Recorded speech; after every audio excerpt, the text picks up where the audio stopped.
right, it is about 10:30 p.m. on Thursday, and I am about to roll up on Justin Service and Red Ranger for my very first ever patrol with real life superheroes. Here we go. From the moment I started working on this story, one of the things that excited me the most was the prospect of going out on a crime-fighting patrol with some costumed heroes. And last year, when I was deep in the world of real-life superheroes, I met up with two Seattle superheroes in a parking garage downtown. I was greeted at first with a powerful stench of urine. In a far corner of the garage, I saw two superheroes unloading equipment from the back of a station wagon. Hey, you must be Red Ranger. David. Hey there, David. Are you recording video right now? Just audio. Okay. I might snap some photos. Snap photos of us, cool. Just not the car, just because secret identities are important to us. Thank you. Red Ranger was dressed in a black and red outfit, made up of the type of protective gear that hockey players wear. Plastic shoulder and knee pads, and he wore a menacing-looking red mask with black mesh eye holes and carried a big metal shield with a peace sign made of red tape on the front. Justin Service was clad in green and white gear similar to Red Ranger's, with a bulletproof vest underneath his plastic armor. He wore a pair of goggles that he had accented with neon yellow tape and a gray mask that muffled his voice. They both had GoPro cameras mounted on their chests. I felt a little underdressed in my street clothes. I have a sort of practical question. Where do you guys go when you guys go to the bathroom? I just have to pee. We've got the setup, without going into too much detail. Yeah. Make sure our seats are not just flashy, but functional. So, right now. In the absence of Phoenix Jones, his old teammates had splintered into a few different groups that patrolled together. Red Ranger was a part of Echo, a group that El Caballero founded and sometimes patrolled with. Justin Service was relatively new to the Seattle superhero scene. He'd moved to town in 2020. Tonight, it was just the two of them on patrol. They were getting ready by loading supplies onto a cart with wheels that they would tow behind them as we walked the streets. So, we will start rolling around Pioneer Square with our supplies, doing our safety watch, and also looking for people who might be in need of some help tonight. All right, let's roll. And with that, we were on the move. Two armored do-gooders and an intrepid reporter in search of people in distress. We started out in Pioneer Square, one of the oldest parts of the city, home to a lot of historic buildings, old saloons, red brick streets, and several large homeless encampments. As we made our way through the streets, nearly everyone who saw us had some kind of reaction. Yo! Are you guys Transformers? There were double takes and wide eyes, and some people shouted things at us. What are you guys dressed up as? Seattle superheroes, man. Just on patrol, giving out supplies to the homeless. And Red Ranger wasn't kidding. You guys want food, water, socks? Okay, you want some water? Y'all need socks? You want some water, my friend? We also got masks, hand sanitizer. Y'all need masks? You want a mask, man? Oh, you got one. It's beautiful, too. Yeah, we got it. Okay, no worries. We're giving out free stuff tonight, including the beef sticks. Take care now. The superheroes seemed unfazed by all the attention they got on patrol, and maybe even a little flattered. You guys look like you on a video game. No, man. Seattle superheroes, brother. Oh my gosh. Back in the scene, man. Along with all the water, food, hand sanitizer, and socks, the superheroes were also outfitted with some more hardcore supplies. What's on your belt and all that? What kind of gear do you typically have? We've got our ballistic gear and self-defense weapons in case anything happens. We employ de-escalation and non-violent tactics, always as a primary intervention. I do like to carry medical supplies on me at all times. Red Ranger was the more formidable of the duo. He was a big guy. In his civilian life, he works as a nurse in a hospital. He put these skills to use numerous times on the patrol, giving medical advice and first aid to many of the homeless people we encountered. I used to do some time in an emergency room. I would see some things there, like victims of gunshot wounds, things like that. And I would be there trying to help these people. And when you can't help them and they end up succumbing to their wounds, I just kind of made this resolve to myself that said, as long as I can prevent this happening, I'm going to do everything I can to prevent it from happening. Red Ranger came onto the scene at the tail end of the Rain City superhero movement, and he went on a few patrols with Phoenix and his team before the group disbanded. At the time, I was still kind of getting to know all the drama. So I was a little bit farther removed. And at first, I saw him as a really good guy. I didn't really have any problems patrolling with him for a while. We kind of have a rule in the Superior community, you take care of your own house first, right? Because you can't pour from an empty cup, right? You still have to take care of your own life. And if your own life needs work, you can't put yourself there to try and help other people if you can't help yourself. He kind of got into this space where it was definitely not good for him to be patrolling for a while, and I think that's why he took several hiatuses and has been less active recently in the recent years. I got the feeling from patrolling and talking with Justin Service that Red Ranger was very much his mentor. Justin was younger, also smaller, a skinny guy who was relatively new to Seattle. He was soft-spoken and had a gentleness that I found endearing. I hate to brag, but I do have the better flashlight. You do tonight. I didn't bring my big one. Justin grew up in a small town in Idaho. I was just the nerdy kid that would avoid confrontation all the time and got beat up a lot. But courage is something you build on. He heard about the real-life superhero movement after seeing a documentary on HBO called Superheroes. They genuinely wanted to help, and they had a creative way to do it, and I was like, I want to try that out. So he put together a costume and started patrolling the streets of his small town, looking for crime to stop. It was nerve-wracking at first. I was just a guy in a costume wandering around in a very conservative area. And in small-town Idaho, there wasn't a whole lot of crime to fight. It was also a particularly difficult time in his life. My dad was diagnosed with cancer and getting treatments and stuff at the time. So it was kind of hard, and I didn't want to, put any extra on him. He wasn't exactly the best father, but he was a good guy. So I alternated between, taking care of him and going out at night. But he recently passed July 2019, so sorry to hear that. Justin had also lost his mom. And without his parents, he struggled to figure out what exactly he was going to do with his life. As he started looking into the real-life superhero movement, he met some of the Seattle superheroes, like Red Ranger, on Facebook. And it made the possibility of becoming a hero more real. He decided to move to Seattle and join them. Red Ranger, Skyman, Spirit Fox, El Caballero, all them, they welcomed me in and helped me out. Does Seattle feel like a dangerous place to you? I wouldn't call it safe. That's for sure. As luck would have it, during Justin Service's very first patrol in Seattle with his newfound friends, they happened to run into Phoenix Jones. Well, technically, they ran into Ben Fodor. He was in street clothes, not on patrol. The first thing he said to me, he was like, "Hey, new guy, do your job or I'll kill you my fucking self." I was just kind of taken aback by that. I was like, Jesus, this guy's supposed to be a superhero. When I first came out here, my mindset, I'd watched the videos of Phoenix Jones and all that, and I was like stoked. I was like, oh, this is the guy, yeah.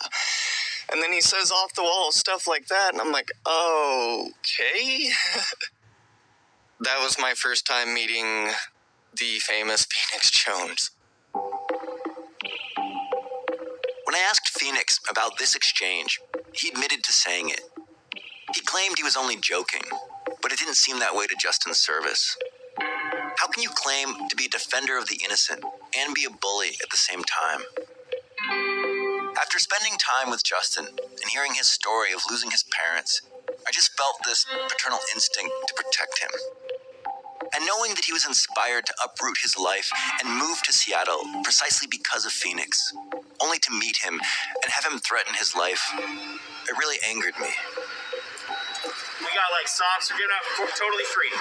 Seattle superheroes, not cops. I'm actually a nurse. I will also say that I'm very grateful for Justin Service, because he ended up protecting me on patrol that night. I had not expected things to go down the way they did. I figured we'd help a few homeless people, and maybe, if we were really lucky, we'd find a bar fight to break up.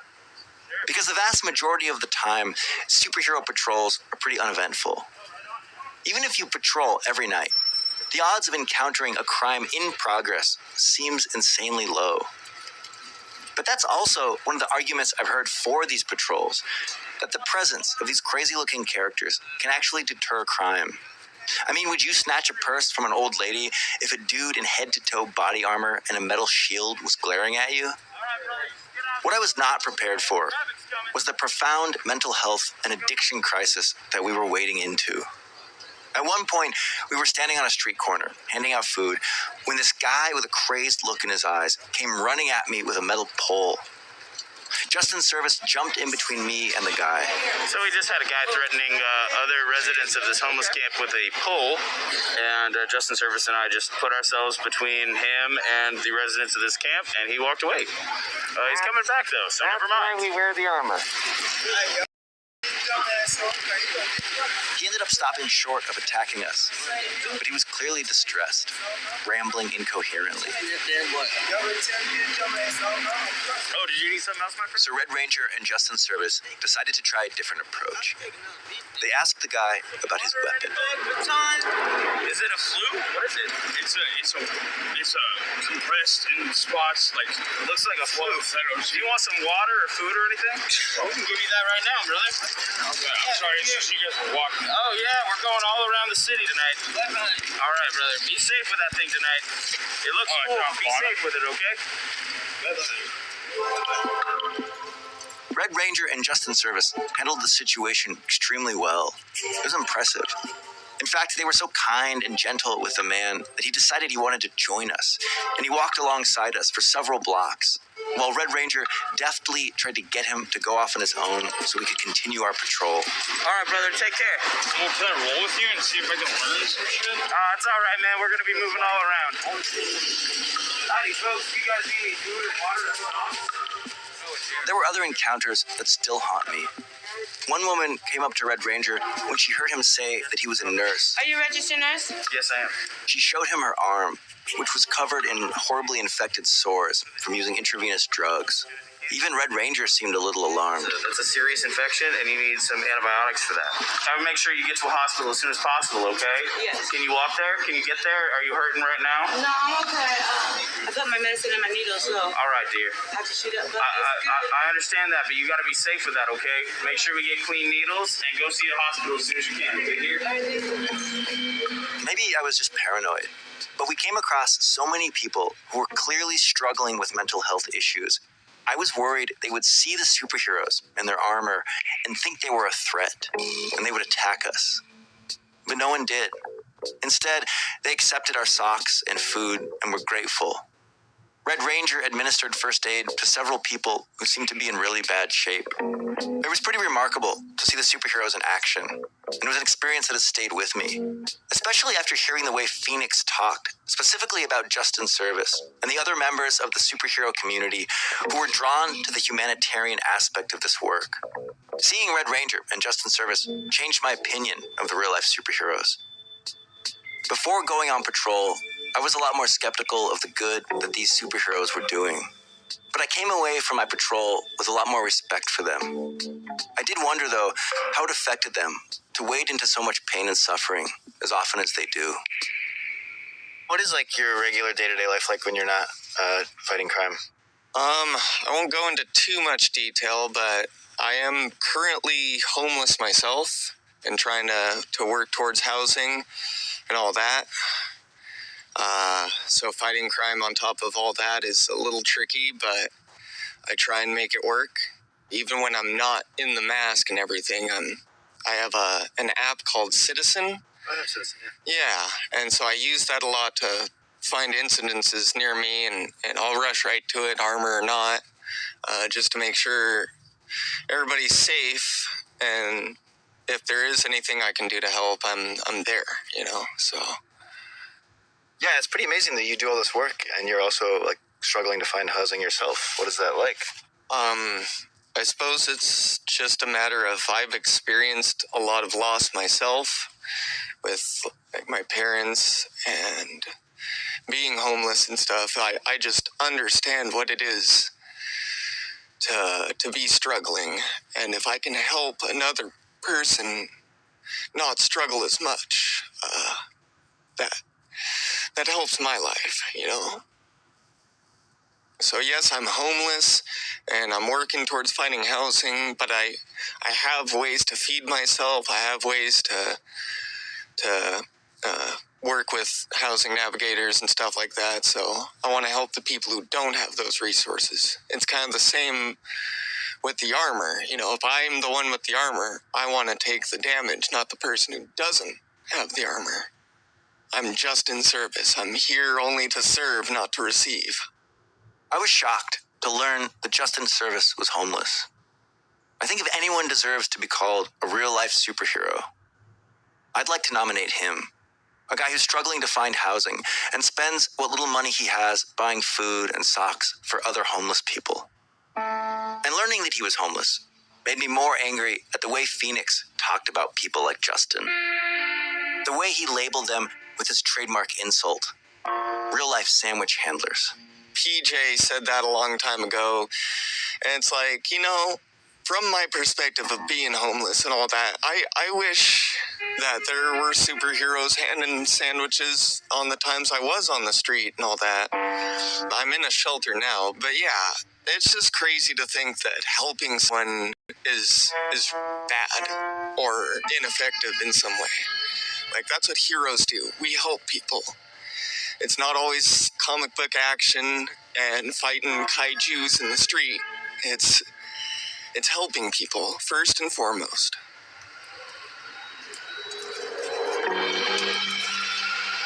Thank you for coming out here with us, David. Oh, thanks for letting me tag along. I hope I wasn't in the way at all. Oh, no. It was time to bid farewell to my new superhero friends. It was the early hours of the morning. I was exhausted, physically and emotionally. I got into my rental car and shut the door. For the first time that night, all the noise of the city went quiet.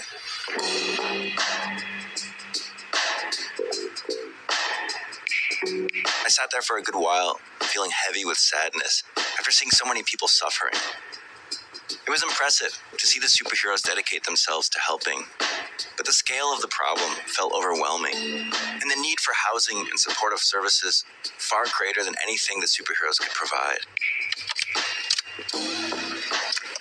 Eventually, I started my car and headed back to my hotel.